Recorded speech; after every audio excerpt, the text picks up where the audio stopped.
No one could have predicted all the ups and downs of 2021 for the ag markets, but are we seeing any red flags right now? Clinton has more in today's analysis. Joining us today, we have Steve Georgi with Allendale Incorporated.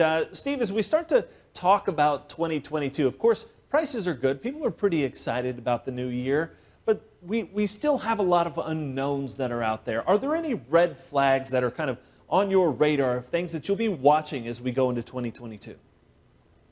Yes. And, you can get excited. You get excited about inflation. You get excited about a lot of things, right? Pricing. And it feels really good. Now, the one thing that I do want to say is that every time when things feel really good, they don't typically stay there, right? There is some concern. And so it's what happens. What happens if we continue to see cases of COVID increase? Omicron is now the front runner. Is there something else? We've got cases that continue to increase right now. And as long as we don't see hospitalizations continue to push and we continue to stretch our hospitals, we can handle it. But what happens if? What happens if we start seeing contraction again? We all know what happened back early 2020. So we don't want to see something like that again.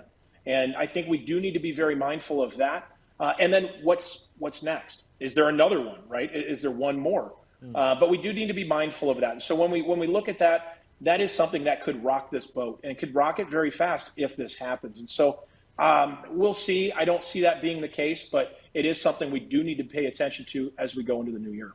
We talk about some of the carryovers that we have and the fundamentals really that are supporting the markets that we've seen. But there are some things out there that could change some of those fundamentals, not just COVID, but also weather. Yes. The drastic weather patterns that we've seen, some of the amazing weather systems that have come through, just this past December, as we've seen the tornadoes come through the South. What kind of weather do we get down in South America? You still have talks of La Nina.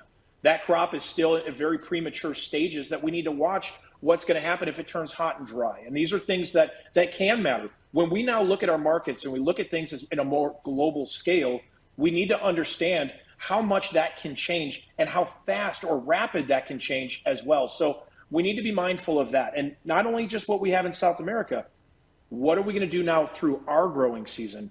And how does that look? What kind of acreage do we have? What kind of fundamentals do we have? They can change fast. And so right now, looking at things, we do need to be prepared for South America's weather first. And then, of course, what ours does here as we go through the growing season. Always kind of a wild card out there, especially in a La Nina year. Appreciate it. Thank you so much, Steve. We'll be back with more Ag Day coming up. You're welcome. In just a minute. To talk to Steve Georgi one-on-one, call Allendale Incorporated at 800-262-7538 or head online to allendale-inc.com.